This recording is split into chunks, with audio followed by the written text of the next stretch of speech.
جوابات کی طرف آتے ہیں. یہ ایک آفر کویسچن تھا کہ یہ جو نیاز وغیرہ بعض اوقات دی جاتی ہے فاتحہ وغیرہ مٹی کے برتنوں میں جیسے کھیر وغیرہ پکاتے ہیں یا کنڈ کی نیاز کہلاتی ہے اور مٹی کے برتنوں میں ہوتی ہے, اس کی کیا شرعی حیثیت ہے؟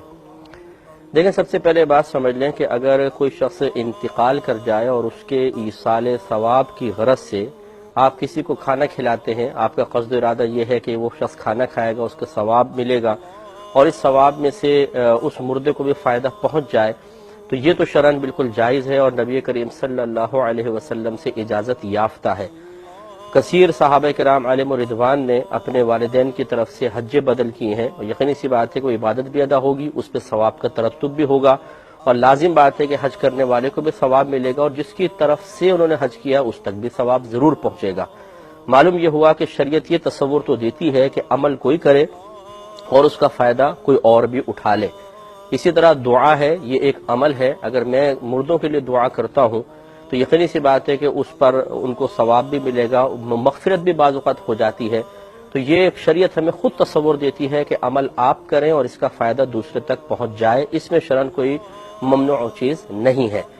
تو عام شخص کے لیے جو ہم ایصال ثواب کے لیے کھانا وغیرہ کھلاتے ہیں اس کو فاتحہ کہتے ہیں. اس میں مزید تفصیل ہے, انشاءاللہ میں عرض کرتا ہوں ایک مختصر سے بریک کے بعد. دیکھیں, یہ میں عرض کر رہا تھا کہ ایک بھائی نے کویسچن کیا کہ مٹی کے برتنوں میں کھیر وغیرہ پکانا, اس کی نیاز وغیرہ کرنا کیسا ہے مٹی کے برتنوں میں خاص طور پہ. تو میں آپ کو بتا رہا تھا کہ پہلے تو ایک یہ تصور صحیح سمجھ لیا جائے کہ شریعت اس چیز کو منع نہیں کرتی ہے کہ زندہ آدمی کے عمل کا فائدہ مردے تک پہنچتا ہے.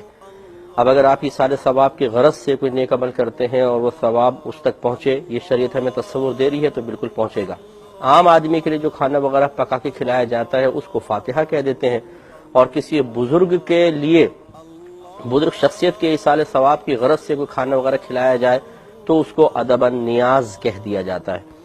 تو چونکہ ایصال ثواب کا تصور شرعی تصور ہے, ہمارے نبی کریم صلی اللہ علیہ وسلم کی جانب سے خود ہمیں حاصل ہوا ہے, تو اس میں تو کوئی حرج نہیں ہے.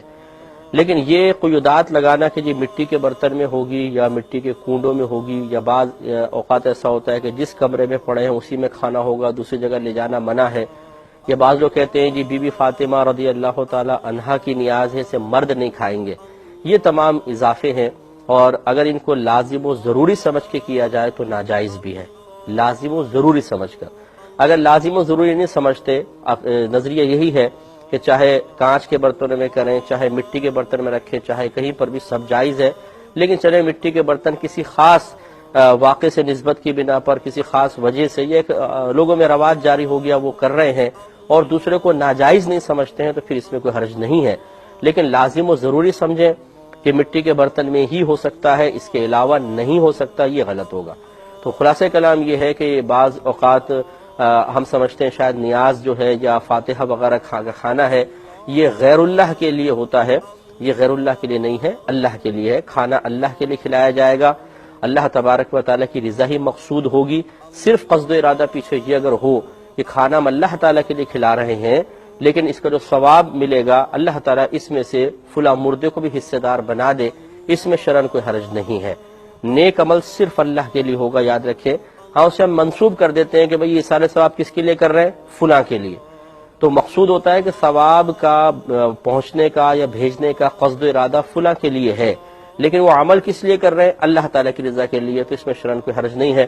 جیسے قربانی کے جانور اللہ کے لیے کرتے ہیں, لیکن ہم قربانی کے جانور پر جو قربانی کرنے والے ہیں بعض اوقات اس کا نام ذکر کرتے ہیں, وہ یہ بکرا کس کے لیے, جی والد صاحب کے لیے. یہ بکرا کس کے لیے, والدہ کے لیے. تو یہ نام خالی ذکر کر دینا یا بکرے کو کسی کی طرف منسوب کر دینا, اس سے تو حرام نہیں ہو جائے گا. مقصود یہ ہوتا ہے کہ وہ اللہ کے لیے کر رہے ہیں, اور جس کی وہ ملکیت میں ہے یا جس کے ایصال ثواب کے لیے کر رہے ہیں اس کی طرف ہم منسوب کر دیتے ہیں, تو یہ ایک الگ چیز ہوتی ہے, اس کو سمجھنا چاہیے. اور قرآن اگر ہاتھ سے گر گیا, ان کی بتایا معذور ہے. ہاں, اگر معذور نہ بھی ہوتی, اگر نادانستہ طور پہ گر جاتا تو اس پہ کوئی کفارہ نہیں ہوتا. یہ جو بعض لوگ کہتے ہیں جی قرآن کے وزن کے برابر آٹا خیرات کر دیں, یہ اپنی اختراع ہے, ان کی ایجاد ہے, ایسا شریعت کی طرف سے کوئی مطالبہ نہیں ہے. ہاں, غفلت پہ وہ توبہ ضرور کر لیں اور نیکسٹ ٹائم ذرا زیادہ احتیاط کر لیں.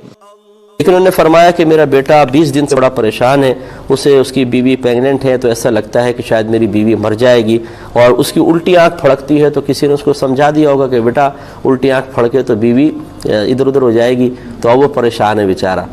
چلیں یہ تو اچھا بچہ ہے، ورنہ تو بعض کہتے ہیں اور پھڑک تاکہ نجاتی مل جائے۔ تو بہرحال دیکھیں، یہ میں بڑی معذرت کے ساتھ پھر یہ جملے عرض کروں گا، اور معذرت میں اس لیے کر لیتا ہوں کہ بعض بھائی بہت زیادہ برا مان جاتے ہیں۔ اصل میں جب انسان علم دین سے دور ہو، اس نے تعلیم قرآن اور تعلیم حدیث حاصل نہ کی ہو، صحیح لوگ جو صاحب علم لوگ ہیں ان کی صحبت سے دور ہو، پپو پان والا، ٹیٹا دودھ والا، ان لوگوں کے ساتھ بیٹھتا ہو، پان اور گٹکے کھانے والوں کی صحبت میں انسان رہے، اطراف میں سارے بے نمازی اور علم دین سے دور لوگ ہوں، تو پھر اسی قسم کے خیالات ذہن میں آ کر، اور جب وہ ذہن تعلیم شرع سے خالی ہوتا ہے تو شیطان اور نفس اس پہ اپنا قبضہ جما کر انسان کو یوں ہی پریشان کرتے رہتے ہیں۔ الٹی آنکھ پھڑکے چاہے سیدھی آنکھ پھڑکے سے کسی نحوست کا کوئی تعلق نہیں ہے، نہ کوئی مرتا ہے، اور خواہ کے وسوسے اور پریشانی کی کوئی ضرورت نہیں ہے۔ اللہ تبارک و تعالی حفاظت فرمانے والا ہے۔ اور ہمیشہ یاد رکھیے، میرے آقا صلی اللہ علیہ وسلم نے ارشاد فرمایا کہ مومن کو موت اس ٹھنڈے پانی سے زیادہ محبوب ہونی چاہیے جس میں شہد ملایا گیا ہو۔ یہ عربوں کی مرغوب مشروب تھا کہ وہ شہد ملا کے ٹھنڈے پانی میں نوش کیا کرتے تھے۔ تو میرے آقا تو یہ فرما رہے ہیں کہ مومن کے لیے موت بہت ہی پیاری ہونی چاہیے، اور اس وجہ سے کہ اس دنیا سے نکل کر پھر ہم ایک اور عجیب دنیا میں جاتے ہیں جس میں اللہ تبارک و تعالیٰ کا خصوصی قرب ہے، جنت کے نظارے ہیں، فرشتوں کی زیارتیں ہوتی ہیں، اور عجائبات قدرت آپ کے سامنے ظاہر ہوتے ہیں۔ اس دنیا میں جانے کے بعد تو پھر اس دنیا کی آلائشوں کی طرف آنے کا انسان کا دل ہی نہیں چاہے گا۔ ہم یہ سمجھتے ہیں جی سب سے جدا ہو کے وہاں پہنچ جائیں گے پتہ نہیں کیا ہوگا۔ ارے بھائی، وہاں تو جو کچھ ہوگا اس کا آپ تصور بھی نہیں کر سکتے ہیں، اور مومن کبھی واپس آنا پسند نہیں کرے گا، وہ ایسا مقام ہوتا ہے۔ اس لیے گھبرائے نہیں، اپنے بچے سے یہ کہیے کہ وہ دیندار لوگوں کی صحبت میں رہے، اچھے نیک پرہیزگار لوگوں کی صحبت میں رہیں، اور علم دین سیکھیں۔ اس قسم کے تمام وساوس سے نجات مل جائے گی، ورنہ یہ ایک وسوسہ نہیں، ابھی تو آگے آپ دیکھیں شیطان نس چھوڑیں گے نہیں، قدم قدم پہ پریشان کریں گے اور غلطیاں کروائیں گے۔ اس لیے ہمارا مشورہ یہ ہے کہ وہ پریشان ہونا چھوڑیں اور عملی قدم اٹھائیں۔